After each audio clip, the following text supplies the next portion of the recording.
마태복음 5장 27절부터 32절. 우리가 1월 달은 복음에 합당한 삶이라는 제목으로 빌립보서를 본문으로 우리가 예배를 드렸는데, 지난 연말 우리가 계속 보고 있는 산상수훈의 말씀 오늘 이어가겠습니다. 마태복음 5장 27절부터 32절입니다. 교독하겠습니다. 마태복음 5장 27절부터 32절, 마음에 이미 간음하였느니라 하는 제목입니다. 교독합니다. 또 간음하지 말라 하였다는 것을 너희가 들었으나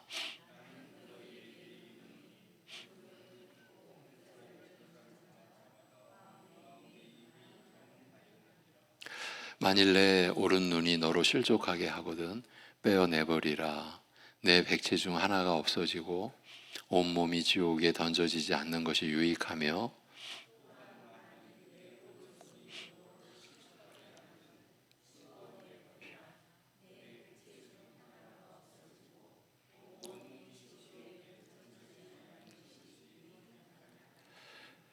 또 일러스되 누구든지 아내를 버리려거든 이혼 증서를 줄 것이라 하였으나 나는 너희에게 이르노니 누구든지 음행한 이유 없이 아내를 버리면 이는 그로 간음하게 하며, 또 누구든지 버림받은 여자에게 장가 드는 자도 간음함이니라. 아멘. 예수님께서 천국 복음을 전파하시던 그 당시에 이스라엘을 영적으로 이끌던 가장 주목할 만한 세력은 율법에 큰 관심과 열의를 가진 바리새인과 서기관들이었습니다. 바리새인들은 모세율법을 극히 중요하게 여기고 철저히 지키려 하였으며, 그중 서기관은 율법에 능통한 자로서 이스라엘을 가르치는 선생의 역할을 자처하였습니다. 이들은 기록된 율법 외에도 구전으로 전해오는 조상들의 유전을 광범위하게 받아들이고 이것을 백성에게 가르쳐 지키게 하였습니다. 이들은 율법에 큰 열의를, 큰 집착과 열의를 보인 것이 사실이나 율법을 참으로 바르게 깨닫고 지키거나 가르친 것이 아니었습니다. 이것이 바로 문제였습니다. 그들은 율법에 대하여 많은 것을 오해하고 있었으며, 그 중에서 상당한 부분은 조상들의 잘못된 신앙 전통에서 물려받은 것이었습니다. 그 결과 이들은 율법에 대한 대단한 열심을 가졌으면서도 실제로는 율법의 참뜻에서 매우 멀었으며, 또한 율법을 오해하고 있으면서도 스스로 율법에 가장 충실한 자요, 철저히 지키는 자요, 율법에 능통하고 정통한 자로 자처하였기 때문에 사정이 더욱 심각하였습니다. 이처럼 이스라엘은 언젠가부터, 아니 오래전 조상 쪽부터 율법에서 점점 멀어졌으며 하나님의 가르침과 법에서 크게 벗어나게 된 것입니다. 지금 예수님께서 말씀하시던 그 당시의 상황입니다. 근데 이 상황을 오늘날 우리에게로 그대로 가져올 수 있습니다. 아니, 가져와야만 합니다. 하나님의 말씀을 잘못 알고 있으면서도 가장 충실하게 능통한 자라고 우리가 여기고 있다면 우리의 결말은 어찌 되겠습니까? 교회의 앞날은 어찌 되겠습니까? 바로 그 문제입니다. 이스라엘의 고통은 바로 여기에서 비롯되었다, 이렇게까지 볼 수가 있어요. 그래서 예수님께서 거듭거듭 지금 율법을 새로 가르치고 계시는 그 내용이 이 산상수훈의 아주 전반부의 중대한 부분을 차지하고 있죠. 예수님께서 나는 율법과 선지자를 폐하려 온 것이 아니요 완전케 하려 함이라. 즉 그가 전하시는 천국은 율법을 부정하는 것이 아니요 오히려 완성하는 것이라고 말씀하신 다음에, 오히려 율법의 지극히 사소한 부분이라도 부인하는 자는 천국과 가장 거리가 먼 자라 하시고, 특별히 서기관과 바리새인의 의로는 결코 천국에 들어가지 못한다. 지금 본인들은 그 누구보다도 천국에 가장 적합한 자로 그렇게 알고 있어요. 그런데 예수님께서는 그들의 의로는 결코 천국에 들어가지 못한다. 그러니까 의가 아니라는 거죠. 그렇게 경계하신 것은 당시 이스라엘의 이러한 사정 때문이었습니다. 그들은 오래전부터 율법의 참뜻에서부터 멀리 벗어나 있었던 것입니다. 무엇이 옳고 바른지를 말해주는 의로운 규범에서 멀리 떠나버린 것입니다. 이스라엘의 이런 형편은 천국 복음을 전하는 데 큰 걸림돌이 되었습니다. 천국은 율법을 부인하지 않고 오히려 완성하는 것이지만 이스라엘 자신이 율법에 대하여 오해하고 있었기 때문에 율법의 참뜻을 따르는 천국 복음과 충돌할 수밖에 없었던 것입니다. 이게 얼마나 기막힌 아이러니입니까? 천국을 전파하시는 예수님을 가리켜 오히려 율법을 부인하는 자라고 정죄하며 배척할 수밖에 없었던 것입니다. 사실 이것은 새삼스러운 것이 아니라 이스라엘의 오래 묵은 역사적 병폐였습니다. 하나님께서 보내어 복음을 전하게 하신 선지자마다 대대로 핍박하고 죽인 이스라엘 역사가 그 증거입니다. 따라서 율법에 대한 무지와 오해 때문에 그리스도와 천국을 배척하게 될 저들에게 천국 복음을 전하기 위해서는 우선 율법의 참뜻을 밝혀서 저들로 하여금 무지와 오해에서 벗어나게 하는 일이 반드시 필요하였습니다. 여러분, 율법과 이 복음의 관계는 우리의 믿음의 내용, 믿음의 구조에서 결정적인 이게 체제입니다. 그러니까 여기서 빗나가면 이게 평생 신앙생활이 불안한 거예요. 그러니까 평강과 안식에 이르질 못하는 거예요. 이른다고 해도 그 껍데기, 내면 깊은 그 영혼의 안식을 못 누리는 거예요. 우리가 지금 누리고 있다는 전제하에서 지난날 얼마나 많은 시간들을 못 누리고 왔는지를 우리 자신을 돌아볼 수가 있어요. 지금 우리 교회 안의 형편을 여러분 생각해 보십시오. 그러니까 지금 천국 복음을 전하기 위하여서 예수님께서 율법의 참뜻을 가르치고 있는 거예요. 그래서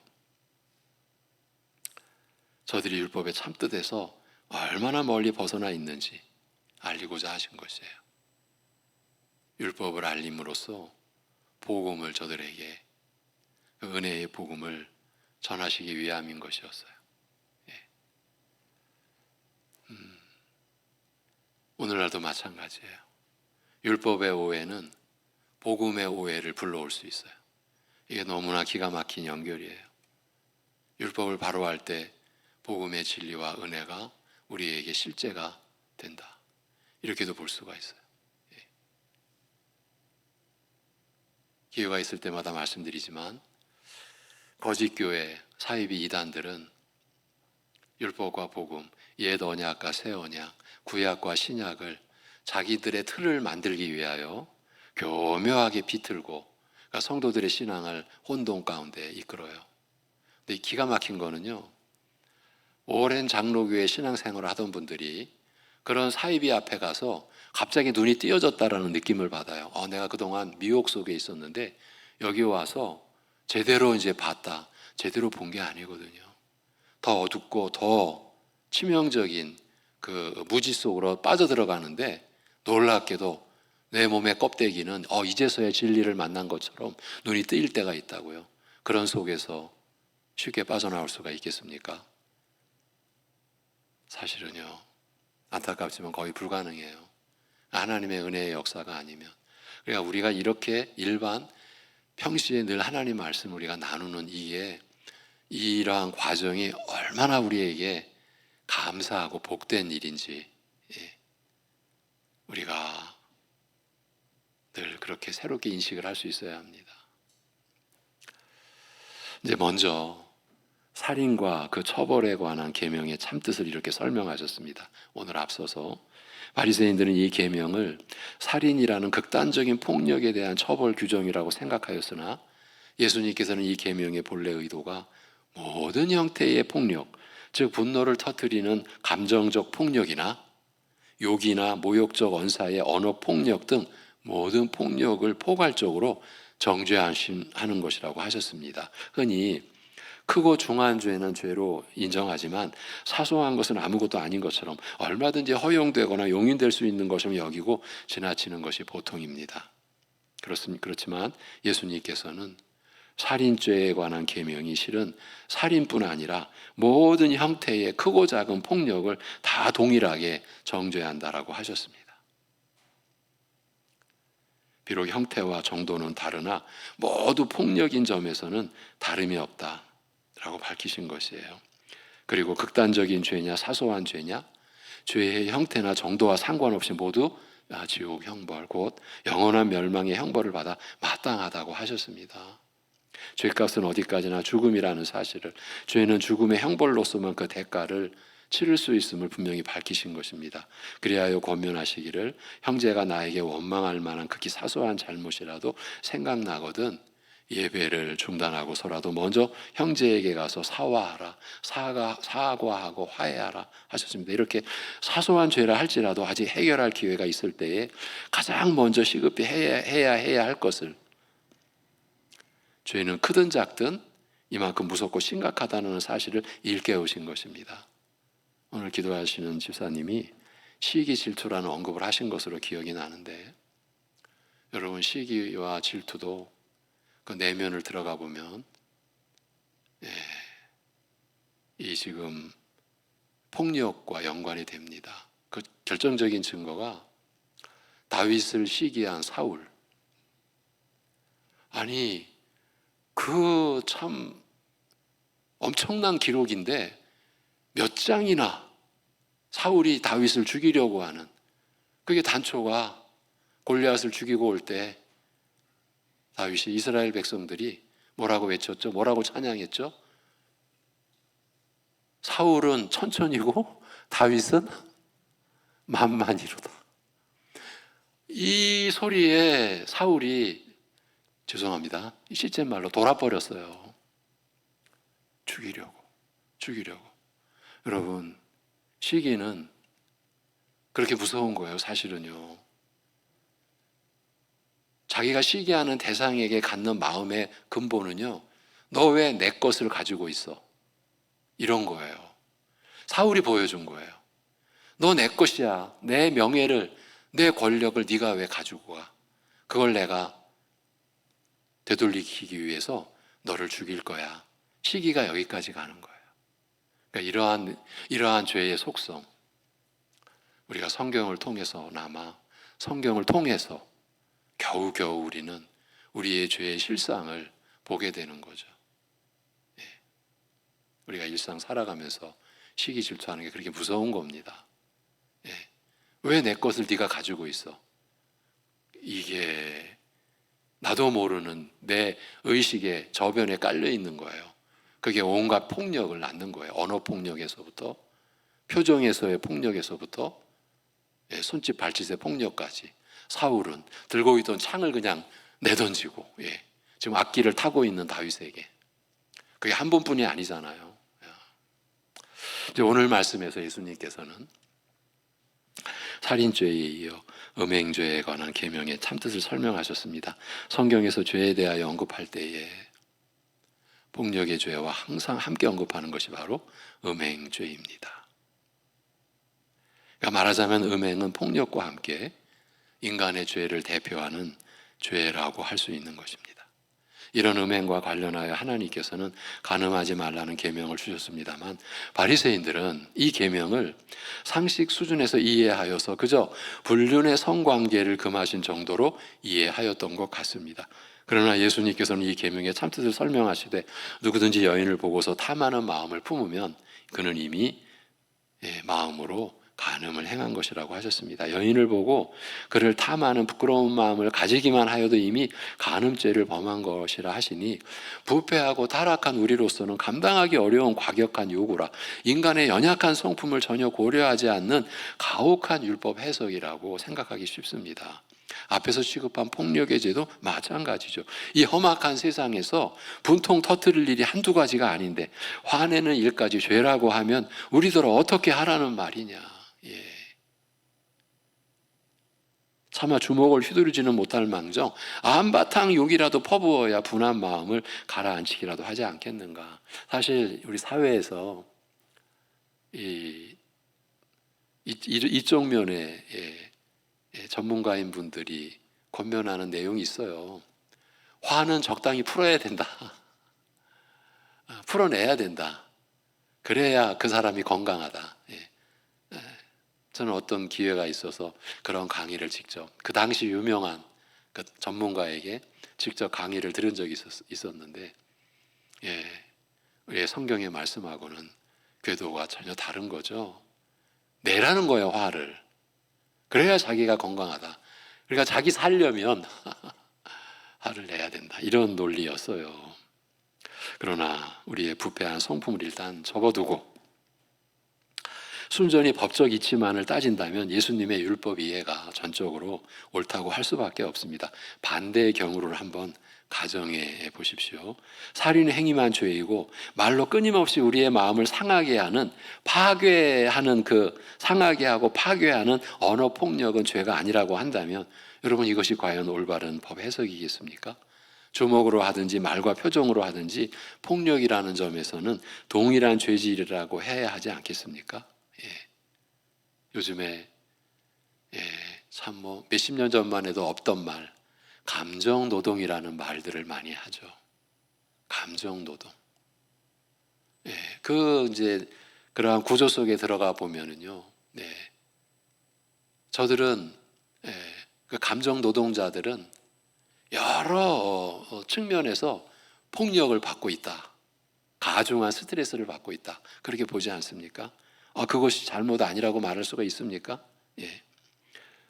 실제로 간음행위를 하지 않으면 마음으로야 어떤 생각을 품어도 좋다. 음란한 생각과 음욕을 가득 품고 살아도 상관없다고 한다면, 즉 마음의 악을 무시한다면 이것 역시 바른 법 해석이라고 하기는 어려울 것입니다. 사람의 마음과 행동은 따로 떨어진 별개의 것이 아니라 결국 마음에 있는 것이 행동으로 나타나는 것이라면 마음의 죄와 행동의 죄를 엄격하게 구분하기가 어렵습니다. 마음의 악은 그대로 방치할 경우 결국 악한 행동으로 이어지게 마련입니다. 이렇게 보면 예수님의 율법 해석이야말로 참으로 타당하고 일관성 있는 해석이라고 할 수 있습니다. 이건 우리가 쉬운 우리 일상의 그 모습에서도 우리가 얼마든지 추정할 수 있어요. 이제 우리가 일반적으로 마음에 있던 어떤 눌렸던 것을 우리가 드러낼 때 사실 드러낸 것이 하나라면 그 하나를 드러내기 위하여 그 마음속에 쌓였던 것은 10 아니면 100 이렇게까지도 볼 수가 있는 거죠. 마음과 행동 이건 구분하기가 어려운 거예요. 누구도 피할 수 없는 모두가 일상적으로 범하면서 살아가는 사소한 죄는 물론이요 마음의 악까지 정죄하시는 이런 말씀 앞에서 나는 도저히 감당할 수 없다고 누구나 절망하게 될 것입니다. 성인 군자라 하여도 이렇게까지 지키지는 못할 것이라는 항변이 목에까지 차오를 수도 있을 것입니다. 그러나 우리의 이러한 느낌과 생각은 하나님의 율법 앞에서 모두가 절망할 수밖에 없을 만큼 우리가 부패하고 타락한 자라는 것을 증명할 뿐이며 사실 이치만을 따진다면 예수님의 율법 해석이 참으로 옳다고 하지 않을 수가 없습니다.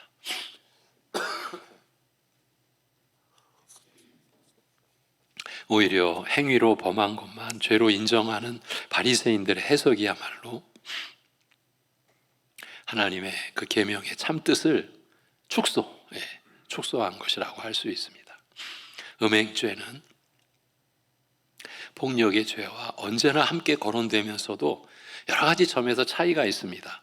폭력은 마음에서 미움이나 시기와 질투로 시작하였다가 상대방을 파괴하는 말이나 행동으로 나타나는 것이라고 한다면 음행은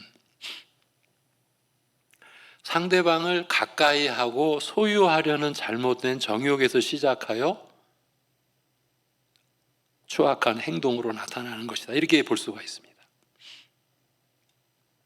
또한 폭력은 한 사람이 일방적으로 다른 사람에게 피해를 주는 것이라고 한다면, 음행은 상대를 내 죄 속으로 끌어들여 함께 망하게 하는 죄요, 따라서 남을 실족해 하는 더 악한 죄질을 가지고 있다. 이렇게 볼 수 있습니다.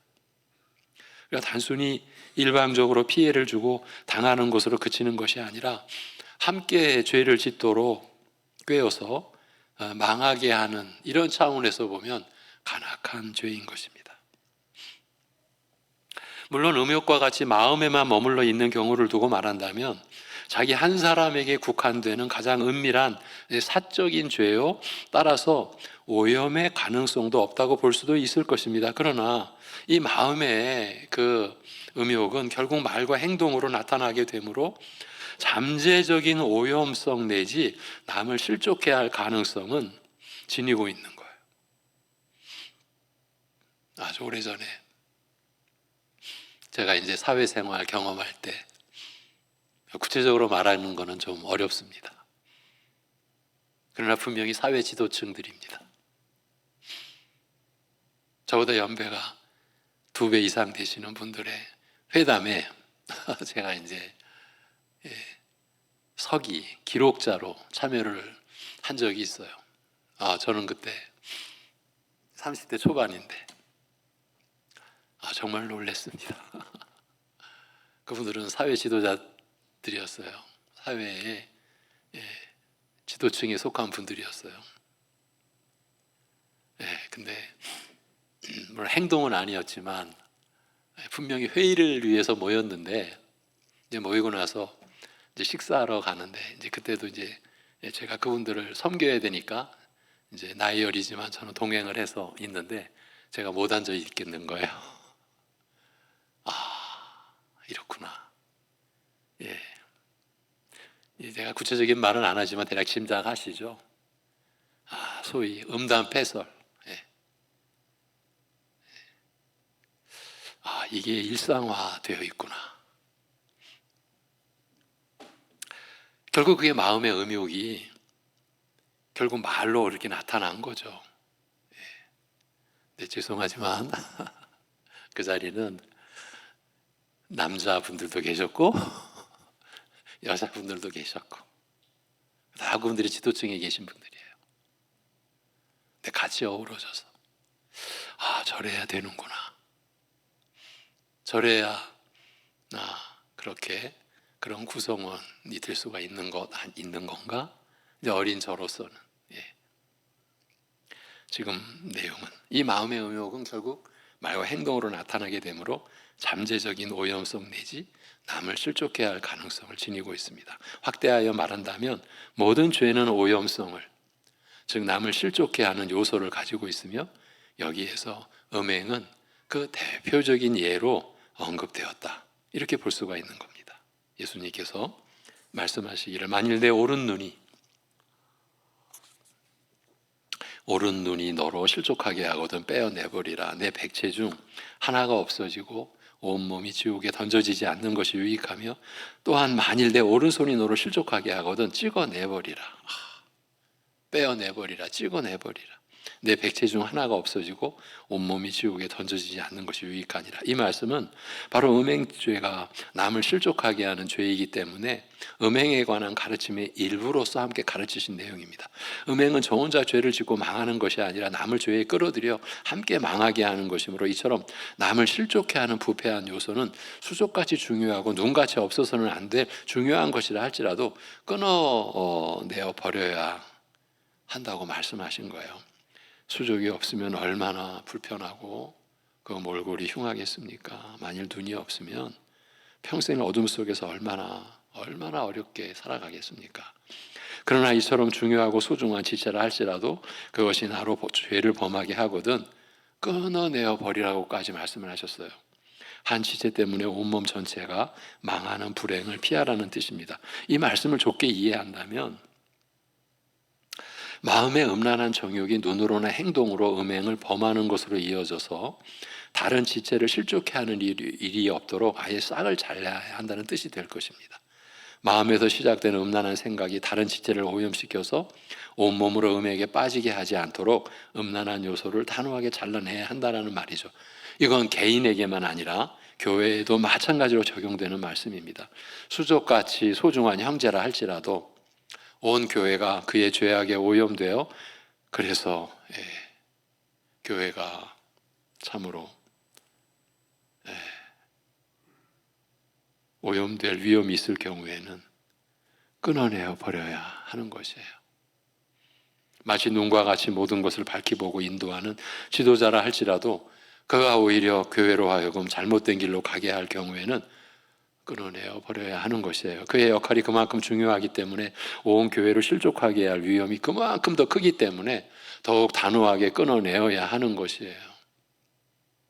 음행은 이처럼 항상 상대방과 더불어 범하는 죄이므로 언제나 정상적인 인간관계를 파괴하고 뒤틀리게 만듭니다. 남의 아내나 남편과 행음함으로써 남의 가정을 파괴하는 일을 자주 듣습니다만 음행이 초래하는 대표적인 불행은 바로 이혼이라 할 수 있습니다. 마태복음 19장 8절에서 모세가 너희 마음의 완악함 때문에 아내 버림을 허락하였거니와 본래는 그렇지 아니하니라는 말씀은 이혼이라는 것이 본래의 질서, 즉 정상적인 질서에 속한 일이 아니요 사람의 완악한 마음, 그 죄된 성품 때문에 이 초래된 불행이요 비정상적인 일이라는 뜻입니다. 음행으로부터 부부의 신의를 저버린 사실이 드러나면 남편과 아내 사이의 신뢰가 무너지고 치유불능의 상처와 슬픔과 고통을 겪게 되며 그런 가운데서라도 가정을 유지하는 경우도 있습니다만 부부관계가 완전히 파탄나고 부모와 아이들의 관계까지 뒤틀어져서 온 가정이 뿔뿔이 흩어지는 경우도 허다한 것입니다. 어쩌다가 서로 좋아하다가 보니 이렇게 되었노라고 변명하는 그 음행죄가 실은 이렇게 한 가정을 완전히 파탄에 이르게 할 만큼 무서운 것입니다. 이처럼 음행과 밀접한 관련을 가질 뿐 아니라 음행이 초래하는 가장 직접적인 불행이라고 할 수 있는 이혼에 대하여 예수님께서는 이렇게 경계하여 가르치셨습니다. 또 이랬을 때 누구든지 아내를 버리려거든 이혼 증서를 줄 것이라 하였으나 나는 너희에게 이르노니 누구든지 음행한 이유 없이 아내를 버리면 이는 그로 간음하게 하며 또 누구든지 버림받은 여자에게 장가드는 자도 간음함이니라. 우선 예수님의 이러한 말씀에서 당시 상황을 우리가 엿볼 수 있어요. 당시 바리새인들은 지금 바리새인들은 율법에 가장 정통하고 그야말로 율법 사회인 이스라엘을 지탱하는 기둥들이라고 여겼던 그들인데 그 바리새인들은 이혼에 대하여 상당히 자유분방하게 생각하였다는 사실을 짐작할 수 있어요. 예수님께서 바로 이어서 음행의 연고 외에는 이혼할 수 없다고 이혼 사유를 제한하신 것은 역으로 당시에는 이혼이 음행의 연고 외에도 다른 이유로도 상당히 자유롭게 행해졌다는 것을 암시하기 때문입니다. 당시에는 남편이 아내에게 이제 당신과 나는 부부가 아니라 우리는 더 이상 서로에게 메인 사람이 아니라는 것을 확인하는 이혼 증서를 써주고서 얼마든지 아내를 떠나보낼 수 있는, 성경의 표현대로 버리는 거예요. 그러니까 아내를 버릴 수 있는 것을 생각한 것으로 보입니다. 예수님께서 이르시기를 이제 마태복음 19장 6절에서 하나님이 짝지어 주신 것을 사람이 나누지 못할지니라고, 즉 사람이 제 마음대로 이혼할 수 있다고 말씀하시자 바리새인들이 제 마음대로 이혼할 수 없다고 말씀하시자 바리새인들이 항변하기를 그러면 어찌하여 모세는 이혼 증서를 주어서 버리라고 명하였나이까 라고 한 것은 이들이 이혼에 대하여 상당히 자유롭게 생각하고 있었음을 보여주는 명백한 증거라고 할 수 있습니다. 그리고 이것은 모세율법이 보장하는 남편의 권리라는, 기가 막히죠? 모세의 율법이 보장하는 남편의 권리라는 그들의 생각을 은연중에 내비치고 있었던 것이에요. 여러분, 말씀의 이 변질과 오해가 사람을 이렇게 패괴케 만들어, 아주 폐악스럽게 만들어버리는 거예요. 제가 그래서 기회 있을 때마다 말씀에서 우리가 떠나고 있는지 멀어져 가고 있는지를 늘 주의해야 된다, 경계해야 된다.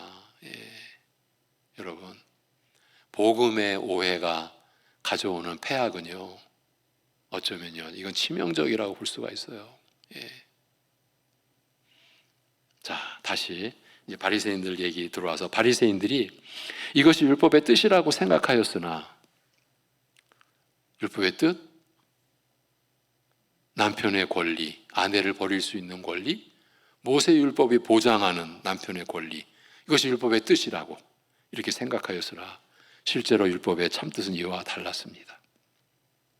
신명기 24장 1절에 보면 사람이 아내를 맞이하여 데려온 후에 그에게 수치되는 일이 그에게 있음을 발견하고 그를 기뻐하지 아니하거든 이혼 증서를 써서 그의 손에 주고 그를 자기 집에서 내보낼 것이요, 이렇게 말하고 있는데, 이 내용을 자세히 살피면 무슨 이유로나 내어보낼 수 있는 것이 아니고, 아무 이유로나 내어보낼 수 있는 게 아니고, 그에게 수치스러운 일이 있을 경우에 하나여 내어보낼 수 있다고 밝혔어요. 말하자면 상당한 이유가 있어서 도저히 부부로 함께 살 수 없다고 판단되는 경우에만 이혼을 허락한 것입니다. 그리고 이혼 사유를 우리말로는 수치스러운 일이라고 번역하고 있습니다만 본래는 성적으로 수치스러운 일을 가리켜, 따라서 이것은 예수님께서 정당한 이혼 사유로 말씀하신 음행과 내용상으로 일치한다 라고 할 수 있습니다. 말하자면 신명기에서 성적 수치라고 막연하게 표현한 것을 예수님께서는 좀 더 분명하게 음행이라고 표현하신 것입니다. 당시 바리새인들이 이혼에 대하여 묻기도 하고 대답하기도 하면서 정작 이혼 사유에 관해서는 아예 언급조차 하지 않았다는 것은 그들이 정당한 이혼 사유에 대해서는 그 정도로 무관심했다, 전혀 구애받지 않았다, 이걸 뜻하는 거예요. 이 이혼이 참으로 정당한 것인가에 대하여 심각하게 생각하지 않았다는 말입니다. 이게 싫으면 언제든지 아내를 버리고 다른 여자를 취함으로써 결국은 성적 탐욕을 마음껏 채우고자 하였으며 심지어 하나님의 율법을 핑계 삼아 이런 일을 정당화하였습니다. 성적으로 문란한 이런 풍조가 일반 백성에게까지 널리 유포되었는지 예수님께서 음행한 이후에 아내를 버리고 다른 데 장가드는 자는 간음함이니라고 말씀하시자 예수님을 따르던 제자들마저, 이제 마태복음 19장에 보면 제자들마저 그렇다면 아예 장가들지 않는 것이 좋겠나이다라고 할 정도였어요. 율법을 왜곡하여 성적 탐욕을 채우는 핑계로 삼고자 하는 당시 사람들을 향하여 예수님께서는 율법의 참뜻을 밝히시되 저들이 누락하고 언급하지 않는 이혼 사유에 대하여 특별히 강조하십니다. 즉 모세율법이 명시한 사유, 그 성적으로 수치스러운 일을 정당한 이혼 사유로 저들 앞에 제시하시면서 명하시기를 누구든지 음행한 영고 외에는 이혼할 수 없다라고 하셨습니다. 하나님께서 남녀로 짝을 지어 부부가 되게 하신 결혼 제도는 본래 이혼을 염두에 두고 세우신 제도가 아니었어요. 비록 사람이 부패 타락하여 신성한 부부의 도리를 파괴하는 죄를 범함으로 불가피하게 이혼을 허용하시기는 하셨으나 이혼은 본래 없던 일이요 참으로 비정상적인 것이었습니다. 너희는 하나가 되어 서로 사랑하라고. 남편은 그리스도께서 교회를 위하여 자기를 내어주신 같이 아내를 위하여 자기를 희생하여 사랑할 것이요 아내는 교회가 그리스도에게 복종하는 것 같이 남편에게 순복하여 사랑하라고 하신 그 아름다운 부부관계가 일그러지고 깨어지고 파탄나는 불행한 일인 것입니다. 따라서 예수님께서는 정당한 사유가 없으면, 즉 스스로 부부관계를 부인하고 파괴하는 행위라고 할 수 있는 음행의 용고가 아니면 이혼은 허락되지 않는다고 분명하게 경고하신 것입니다. 하나님께서 짝지어 주신 것을 사람이 나누지 못할지니라, 이 말씀은 사람이 자기 편리한 대로 정당한 이유를 둘러대고 법정에 가서 도장 찍고 이혼한다고 해서 이혼이 성립되는 것이 아니라는 뜻입니다. 이게 중요한 대목이에요. 사람이 아무리 자기들끼리 부부관계를 끊는다고 하여도 하나님께서 인정하신 정당한 이혼 사유가 없는 한 부부관계는 해소되지 않는다는 말씀이에요. 오늘 말씀이 그 뜻이에요. 사회적으로는 인정될지 모르나 하나님 앞에서는 그 이혼이 인정되지 않는 것이에요. 누구든지 음행한 이유 없이 아내를 버리면 이는 그로 간음하게 하며 또 누구든지 버림받은 여자에게 장가든 자도 간음함이니라. 정당한 이혼 사유 없이 이혼한 아내가 나가서 다른 남자와 재혼하게 되면 이것은 간음죄를 범하는 것이 되며, 반대로 남자 역시 정당한 사유 없이 이혼한 여자와 결혼하면 역시 간음죄를 범하는 것이 된다는 말씀인데, 이것은 정당한 사유 없이 이혼하는 것은 이혼 자체가 성립되지 않기 때문이라 예수님의 말씀에 비추어 우리가 이렇게 이해할 수 있는 겁니다. 자기들끼리 아무리 부부관계를 정리했다, 끝냈다고 하여도 하나님 앞에서는 부부관계가 해소되지 않고 여전히 그대로 남아있기 때문에 이혼당한 아내가 나가서 다른 남자와 재혼하면 유부녀로서 다른 남자를 남편으로 삼았으니 간음죄가 성립되며, 이혼당한 여자와 결혼하는 남자 역시 아직 전 남편과 부부관계가 해소되지 않은 유부녀를 아내로 맞았으니 역시 간음죄를 범하게 되는 것입니다. 음행은 남을 실족케 하여 망하게 하는 무서운 죄이니 수족을 끊고 눈을 뽑아버리는 단호함으로 죄질 기회를 아예 제거하라고 명령하실 만큼 무서운 죄입니다. 그런데 정당한 사유 없이 이혼할 경우 다른 사람으로 하여금 바로 이렇게 무서운 죄를 범하게 만들 수 있는 것입니다. 정당하지 못한 이혼은 남을 실족케 하여 망하게 할 수 있는 두려운 죄임을 일깨우신 것입니다. 이혼이라는 것은 음행이 초래하는 불행한 결과이며, 특별히 정당한 이혼이 아닐 경우 그 자체가 음행을 초래할 수 있는, 그리하여 남을 실족케 할 수 있는 너무나 무섭고 위험한 것임을 일깨우신 것입니다. 요즘처럼 이혼이 자유분방하고 무분별하게 행해지는 세태에 그야말로 엄중한 경고가 되는 말씀이죠. 우리 젊은 사람들의 결혼, 몇 프로가 이혼한대, 이런 얘기를 듣는 게 너무 고통스러운 거, 너무 괴로운 현실인 거예요. 오늘날 이 시대에 엄중한 경고의 말씀을 오늘 우리가 나눴습니다. 기도하겠습니다. 하나님 아버지, 율법의 변질과 율법의 오해가 초래한 그 죄악된 실상을 여러 측면에서 드러내 주시는 가운데, 오늘 폭력과 함께 인간의 죄의 가장 전형이고 대표적인 음행의 죄를, 간음의 죄를 우리에게 말씀하여 주신 이 주님의 말씀을 교회가 바로 받들고 교회에 지체되는 온 성도가 이러한 말씀의 가르침 앞에서 우리가 예수 그리스도를 믿음으로 의롭다함을 받은 그 열매가 하나님을 향하여 거룩함에 이르는 열매를 맺어가는 신자의 삶의 유일한 이 길을, 이러한 말씀의 가르침으로 인하여 더욱 견고하게 그 토대를 갖추고, 그리고 온갖 수단으로 우리의 신앙을 금가게 하고 파괴하고 우리의 내면을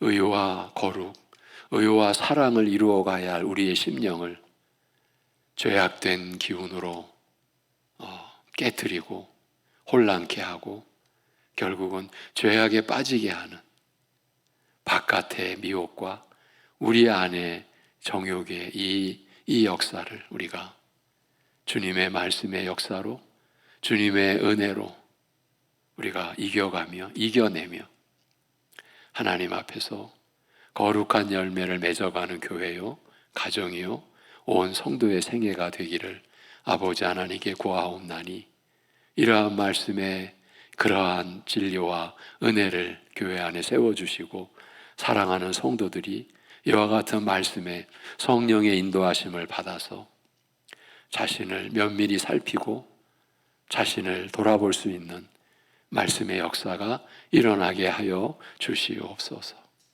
아버지 하나님, 말씀의 오해, 말씀의 무지가 우리에게 주는 너무나 구체적이고 실제적인 그 불행과 고통과 그 상처와 슬픔을, 살인의 죄에 대한 말씀, 간음의 죄에 대한 이 말씀을 통해서, 그리고 또 이어질 율법을 잘못 해석한 그 무지의, 그리고 교만의, 그리고 그 자기 정욕의 죄악들을 면밀하게 우리가 바로 깨닫고 그 말씀을 자기 자신에게 가지고 와 적용시켜 자기 내면의 죄를 살펴가며 회개하며 자복하며 그리스도 안에서 온전히 하나님의 의를 받은 우리가 우리의 거룩이 되신 우리 주 예수 그리스도의 형상을 닮아가는 충실한 생애가 되도록 인도하여 주시옵소서. 아버지 하나님, 주님의 몸된 교회가 우리 자녀들을 위한 귀한 자리를 이번 주 금요일부터 시작을 합니다. 학생부로부터 그리고 또 청년부로 이어서 그리고 다음 주에 우리 유초등부가 받아서 우리 자녀들에게 주시는 하나님의 진리의 그 생명의 말씀을 교사들이, 말씀의 종들이 전할 때에 오직 성령께서 그 안에서 증거해 주시고 능력으로 역사하셔서 그 어린 심령들 그리고 우리 청년들 심령 속에 살아계신 하나님의 말씀이 그들의 영혼에 새겨지는, 그들의 마음이 바뀌고 그들의 생각이 움직여지는 놀라운 생명의 역사가 일어나는 시간들 되게 은혜 내려 주시옵소서. 이 모든 것을 주님께 의탁하오며 우리 주 예수 그리스도의 이름으로 기도하옵나이다. 아멘.